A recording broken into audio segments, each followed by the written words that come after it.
లోకేష్ గారు పాదయాత్ర ఏంటని ఏం రైట్ ఉందని పాదయాత్ర చేయడానికి? ఆయన గెలిచిన ఎమ్మెల్యేనా, గెలిచిన ఎంపీనా?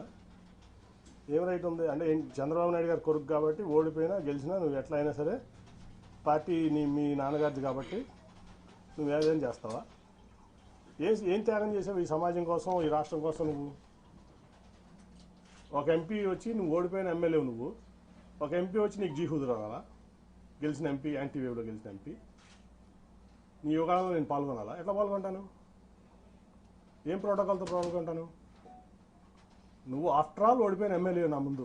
ఆఫ్టర్ ఆల్ పార్టీ రిసోర్సెస్ వాడుకున్నావు, పార్టీ ఇన్ఫ్రాస్ట్రక్చర్ వాడుకున్నావు, మీ నాన్నగారి పలుకుబడి వాడుకున్నావు, మీ తాతగారి పలుకుబడి వాడుకున్నావు, అన్నీ వాడుకుని నువ్వు ఓడిపోయావు. నువ్వు నాకు రూపాయి డబ్బు ఇవ్వలేదు, నువ్వేమివ్వలేదు, నేను గెలిచా రెండు సార్లు. నీ పార్టీని భుజాల మీద పెట్టి మోసా కృష్ణా జిల్లాలో 2013 నుంచి 14 ఎలక్షన్ అయ్యే వరకు నా ఆస్తులు అమ్ముకున్నా, వ్యాపారాలు మానుకున్నా. ఏం రైట్ ఉంది నీకు? ఏం త్యాగం చేసావు ఈ పార్టీ కోసం కానీ, సమాజం కోసం కానీ? నువ్వు ఏం రైట్తో యోగాలను చేసావు? ఏం రైట్తో నువ్వు సీనియర్ని శాసిస్తున్నావు? ఏం రైట్ ఉందా నీకు?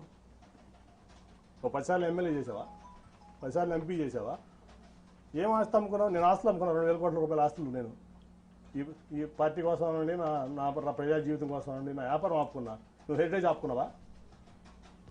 మీ నాన్నగారు వచ్చిన నుంచి ఇప్పుడు వరకు మీ కుటుంబం ఆస్తి అమ్మిందా ఈ పార్టీ కోసం?